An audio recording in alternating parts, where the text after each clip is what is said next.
C'est jour de match, jour de derby à Madrid avec un Vinicius au cœur des discussions, Thibaut Courtois face à sa série d'invincibilité face aux Colchoneros. C'est la revue de presse d'avant-derby, c'est parti.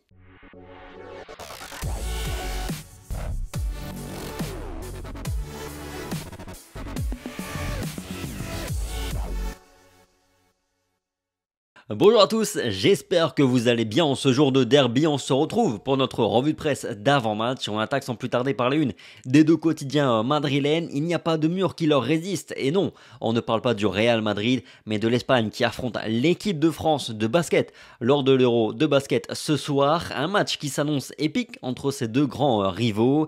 Malheureusement, le coup d'envoi du derby madrilène entre le Real et l'Atlético sera donné 30 minutes après celui du basket. Du bruit, du brouhaha au football, titre le quotidien Marca, le derby doit passer par le jeu.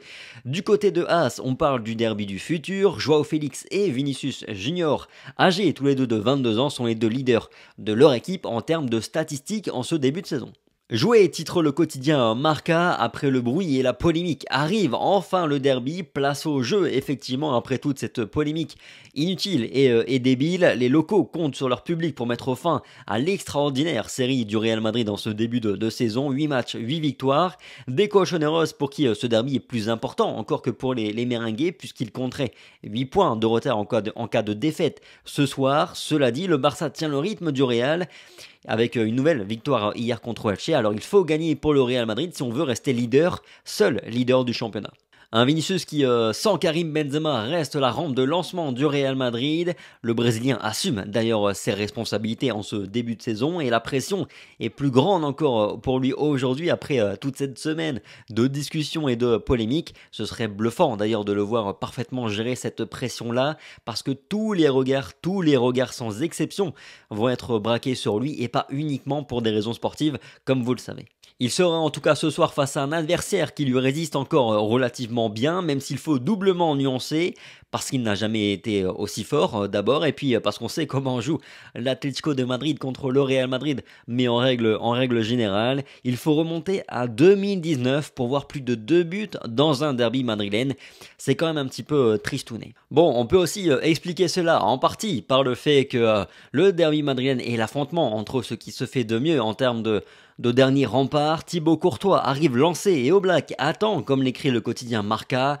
Le portier de l'Atlético sera bien là ce soir après avoir été un temps incertain. Toutes les statistiques vont toutefois dans le sens du Belge qui n'a jamais perdu contre l'Atlético de Madrid en 10 confrontations, que ce soit avec Chelsea ou avec le Real Madrid. 10 matchs, 6 victoires et 4 matchs nuls. Plus impressionnant encore, il a réalisé 6 clean sheets contre l'Atlético de Madrid en 8 matchs avec le Real Madrid. C'est l'adversaire qui lui réussit le mieux. Par ailleurs, le quotidien Marca décrit la relation comme plus que tendue aussi dans les plus hautes sphères. Souvenez-vous qu'il y a eu rupture de ce fameux pacte de non-agression cet été entre le Real Madrid et l'Atlético. Le Real qui a recruté dans la foulée Fortea, un jeune talent du centre de formation de l'Atlético de Madrid. Le Real a aussi doublé les Colchoneros sur le dossier Iker Bravo, crack espagnol qui a ouvert son compteur but hier lors du large succès du Castilla 5-1 d'ailleurs.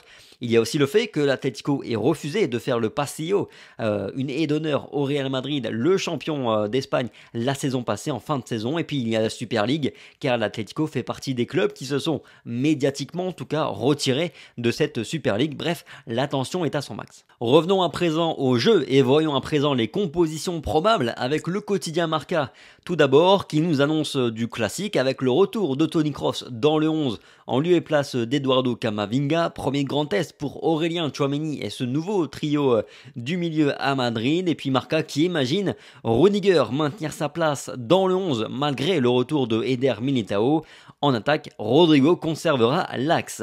Du côté de As, c'est la même chose à une différence près. Eder Militao est plutôt pressenti pour retrouver sa place dans le 11 du Real Madrid. En face, point d'interrogation concernant l'attaque pour savoir qui de Cunha où Alvaro Morata accompagnera Joao Félix en attaque. Pour le reste, défense à 5, à 3, avec Nahuel plutôt que Llorente pour défendre sur Vinicius. De mon côté, je valide le 11 du quotidien As avec le retour de Eder Militao en partant du principe, bien sûr, que le Brésilien est au top parce qu'il est plus fiable que Rudiger sur ce début de saison et c'est sans tenir compte du fait qu'il y a le facteur aussi automatisme, repère avec David Alaba, mais comme je le dis souvent, on n'a pas de visibilité nous sur les états de forme réels des joueurs, donc évidemment que si Eder Militao n'est pas à 100% ou s'il y a un risque de blessure, il doit laisser sa place à Antonio Rudiger, l'Allemand en qui j'ai confiance. Au milieu de terrain, d'accord également avec le retour de Toni Kroos dans l'entrejeu, Camavinga en super sub,